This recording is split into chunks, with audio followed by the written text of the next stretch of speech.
Assalamualaikum warahmatullahi wabarakatuh. Di sini saya akan mempresentasikan tugas UTS Manajemen Perubahan yang berjudul Manajemen Perubahan Organisasi di PT Freeport Indonesia. Sebelumnya, perkenalkan saya Brilian Yogi Algifari dengan NIM 20231221071. Langsung saja ke profil perusahaan. PT Freeport Indonesia adalah raksasa pertambangan yang beroperasi di bidang ekstrim Papua, tepatnya di Blok Mineral Grasberg. Fokus utamanya adalah penambangan tembaga, emas, dan perak.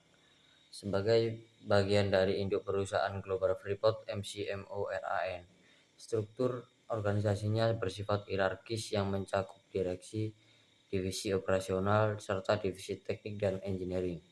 Skala operasi yang masif ini menjadikan setiap perubahan di dalamnya sangat kompleks dan berdampak besar. Selanjutnya, latar belakang perubahan. Perubahan organisasi di PT Freeport Indonesia merupakan respon strategis terhadap berbagai dinamika eksternal dan kebutuhan internal perusahaan. Perubahan ini memiliki 5 faktor pendorong utama. Untuk yang pertama, tekanan regulasi pemerintah, terutama terkait kebijakan divestasi saham untuk kepemilikan nasional. Yang kedua, perubahan teknologi pertambangan. Peralihan dari tambang terbuka ke tambang bawah tanah yang canggih akibat penipisan cadangan. Yang ketiga, tuntutan efisiensi dan produktivitas. Kebutuhan untuk meningkatkan efisiensi operasional dalam industri global yang kompetitif demi keberlanjutan. Yang keempat, tekanan sosial dan lingkungan. Tuntutan dari masyarakat mendorong perubahan, pendekatan keberlanjutan dan tanggung jawab sosial. Yang terakhir, kebutuhan internal organisasi, transformasi budaya sistem kerja serta kepemimpinan adaptif sebagai dampak perubahan kepemilikan. Selanjutnya, jenis perubahan yang dihadapi melainkan multidimensional. Ada 5 pilar perubahan utama. Yang pertama, perubahan kepemilikan saham yang berdampak pada tata kelola. Yang kedua, transformasi teknologi dari metode open pit ke underground mining yang canggih. Yang ketiga, pergeseran budaya menuju budaya kerja yang lebih efisien dan adaptif. Yang keempat, reformasi sistem kerja untuk mendukung operasi bawah tanah. Dan kelima, pengembangan kompetensi masif bagi seluruh karyawan agar menguasai teknologi dan sistem baru tersebut. Selanjutnya, analisis teori perubahan. Perubahan ini dikelola dengan landasan teoritis yang kuat berdasarkan teori Kurt-Lewin. Prosesnya mengikuti tahapan unphrasing, yakni sosialisasi urgensi. Kedua, changing, yakni implementasi fisik tambang bawah tanah dan pelatihan. Dan terakhir, refreshing, stabilisasi prosedur baru.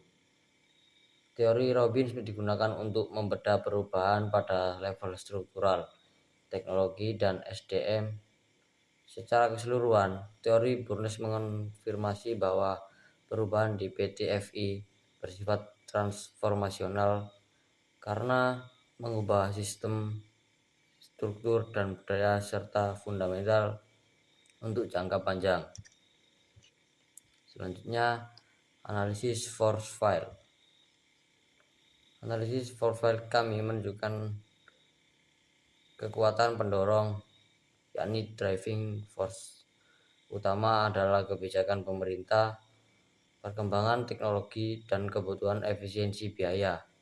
Di sisi lain terdapat kekuatan penghambat, yakni restraining force, seperti resistansi karyawan karena ketidakpastian biaya investasi yang sangat tinggi, budaya organisasi lama yang mapan, dan keterbatasan kompetensi SDM saat ini.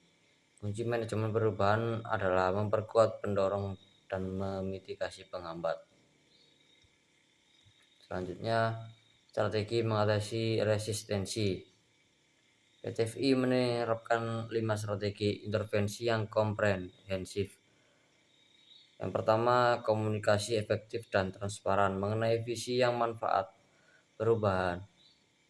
Yang kedua, pelatihan dan pengembangan SDM yang masif, yakni reskilling dan upskilling.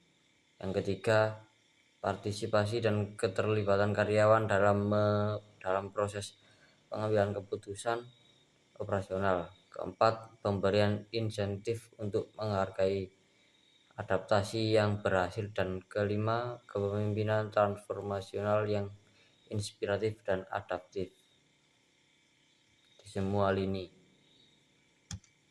Selanjutnya, implementasi model Kotter. Eksekusi perubahan di lapangan mengikuti 8 langkah model Kotter. Di antaranya yang krusial adalah menciptakan sense of urgency mengenai risiko bisnis dan regulasi. Yang kedua, membentuk guiding coalition atau tim lintas fungsi yang solid. Ketiga, mengembangkan visi dan strategi menjadi tambang bawah tanah kelas dunia. Yang keempat, memperdayakan karyawan melalui pelatihan dan alat modern. Yang kelima, menciptakan short term wins dengan merayakan target produksi awal. Dan yang terakhir, menanamkan nilai-nilai adaptif tersebut ke dalam budaya perusahaan agar permanen. Selanjutnya, indikator keberhasilan. Kami menetapkan KPI yang jelas pada 5 area. Yang pertama, parameter operasional, yakni peningkatan volume tambang bawah tanah dan efisiensi biaya. Yang kedua, sumber daya manusia, yakni adaptasi sistem baru dan kelulusan pelatihan. Ketiga, keuangan, penurunan biaya operasional dan ROI teknologi. Yang keempat, keselamatan dan lingkungan, yakni penurunan LTIFR dan pengelolaan limbah. Dan kelima, kepuasan stakeholder, kepuasan pemerintah, persepsi publik, dan hubungan industrial yang harmonis. Yang terakhir, kesimpulan